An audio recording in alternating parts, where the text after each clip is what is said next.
Happy morning friends. இன்றைக்கி காலையில் வெளில போகிற வேலை இருக்குது. ஸோ இன்றைக்கி சாம்பார் வச்சு ஸ்க்ராம்பிள்ட் எக் இல்லைனா உருளைக்கிழங்கு பண்ணிடலான்னு முன்னாடி நாளே கொஞ்சம் ப்ரெப்லாம் பண்ணி வச்சதுனால காலையில் எழுந்திரிச்சு கடகடன்னு நான் சாம்பார்லாம் வச்சு சமையலெல்லாம் முடிச்சிட்டேன். ஷர்வன் குட்டி திடீர்னு வந்துட்டு இன்றைக்கி பாஸ்தா சாப்பிட்ணும் போல இருக்குது, செஞ்சு தரீங்களா அப்படின்னு சொல்லி கேட்டார். அது என்னவோ தெரியல, எங்கள் பேரண்ட்ஸ் எனக்கு நிறைய இடத்துல ஸ்ட்ரிக்டாக நோ சொல்லியிருந்திருக்காங்க. நோ நோ நோ நோ அந்த மாதிரி நிறையா நோனா கேட்டிருந்திருக்கேன்.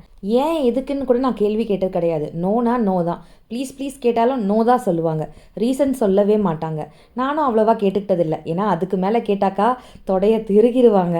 ஆனால் ஷர்வன் குட்டிக்கு மட்டும் இல்லை, இப்போ இருக்க பேரண்ட்ஸ் எல்லாருக்குமே குழந்தைங்களுக்கு நோ சொல்கிறதுக்கு கொஞ்சம் கஷ்டமாக இருக்குது. சப்போஸ் சில விஷயங்கள் நோ சொல்ல வேண்டிய காரணங்கள் இருந்ததுன்னா அதை நம்ம உட்காந்து புரிகிற மாதிரி குழந்தைங்களுக்கு எக்ஸ்பிளைன் பண்ணி இது இப்படிப்பா அதனால வேண்டாம்ப்பா அப்படின்னு தான் நம்ம சொல்லி புரிய வைக்கிறோம்.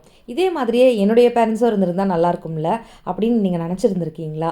என்னுடைய பேரண்ட்ஸ் என்னை வளர்த்த விதத்தில் இதெல்லாம் பெஸ்ட்டு, இதெல்லாம் கண்டிப்பாக இதே மாதிரி தான் என் பிள்ளையும் நான் வளர்ப்பேன்.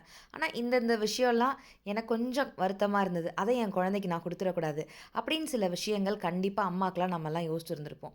அதெல்லாம் என்ன விஷயங்கள்னு கண்டிப்பாக எனக்கு கமெண்ட்ஸில் சொல்லுங்கள். என்னோடய பேரண்ட்ஸ் எனக்கு எல்லாமே பெஸ்ட்டாக தான் கொடுத்தாங்க. அது எல்லாத்தையுமே நானும் என் குழந்தைக்கு கொடுக்கணுன்னு ஆசைப்பட்றேன். ஆனால் இந்த மாதிரி பண்ணியிருக்கலாமே, ஆனால் எங்கள் பேரண்ட்ஸ் எனக்கு பண்ணதை நான் என் ஷர்வினுக்கு பண்ணிடக்கூடாது அப்படின்னு நான் ஒன்று சொல்லணுன்னா அது என்னன்னு பார்த்தீங்கன்னா, எஸ் சொன்னாலும் சரி, நோ சொன்னாலும் சரி, அதுக்கான எக்ஸ்ப்ளனேஷன் நான் குழந்தைக்கு சொல்லிக் கொடுக்கணுன்னு ஆசைப்பட்றேன். ஏன்னா எங்கள் வீட்டில் நோ சொல்லும்பொழுது அது ஏன் எதுக்குன்னே தெரியாமல் நான் சில டைம் கோவப்பட்டிருக்கேன். என்ன எது கேட்டாலும் வேணாம் சொல்கிறாங்க, இல்லை சொல்கிறாங்க, நோ சொல்லிகிட்டே இருக்காங்களே அப்படின்னு தான் தெரிஞ்சிருக்கு. பெருசாகி தான் அதோட காரணங்களை நான் ஒரு மதர் ஆனதுக்கப்புறம் தான் புரிஞ்சுக்கிட்டேன்.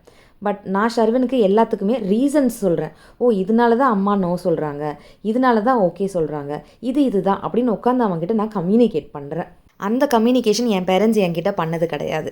இது ஒன்று மட்டும் நான் என் பேரண்ட்ஸ் மாதிரி இல்லாமல் இருக்கணும்னு நினச்சி நான் மாற்றிக்கிட்ட விஷயம். உங்களுக்கு என்ன அப்படின்றத கமெண்ட்ஸில் கண்டிப்பாக சொல்லுங்கள். ஃப்ரெண்ட்ஸ், காலையிலேயே சாம்பார் தயாராக இருந்தது. முட்டை தோசை சாம்பார், சாம்பார் சாதம், ஸ்க்ராம்பிள்ட் எக்கோ இல்லை உருளைக்கிழங்கோ பண்ணி கொடுத்துட்றேன்னு சொன்னேன். என்னன்னு கேட்டான்னு சொல்லுங்க. பாஸ்தா அப்படி கேட்டாங்க. காலையில் மூஞ்சி அப்படி வச்சுக்கிட்டு பாஸ்தாக்கு காயெல்லாம் அரிஞ்சு முன்னாடி ப்ரிப்பேர் பண்ணி வைக்கலன்னா சாம்பார் வேலையில் கடகடன்னு முடிச்சிட்டேன். லாஸ்ட் மினிட்ல வேற வழியே இல்லாமல் அவசரமா பாஸ்தா பண்ணியாச்சு. பாஸ்தா பண்ணும்போது எக்ஸ்ட்ரா கொஞ்சம் ஃப்ரெண்ட்ஸ்க்கும் கேட்டால் கொஞ்சமாக எக்ஸ்ட்ரா ஃப்ரெண்ட்ஸ்க்கு அதை 2 டப்பா வச்சிருக்கேன். சில பேர் கேட்பீங்க, இவ்வளோ டப்பா எடுத்துகிட்டு போய் சாப்பிட்றதுக்கே ஸ்கூலுக்கு போகிறேன். நான் சாப்பிட்டுக்கிட்டே இருந்தாக்கா என் பிள்ளை எப்படி ஒல்லியாக இருக்க மாட்டான். குழந்தைங்களை எப்பவுமே அந்த மாதிரி பேசாதீங்க, அது தப்பு. நீங்களும் நல்லா சாப்பிடுங்க, மற்றவங்களும் சாப்பிட்றத பார்த்து சந்தோஷப்படுங்க. நம்ம மற்றவங்களுக்கு நல்லது நினைச்சா நமக்கும் நல்லது எப்பவுமே நடக்கும். ஓகே ஷர்மா, நான் ஸ்கூலுக்கு அனுப்பிச்சிட்டு வந்துடுறேன்.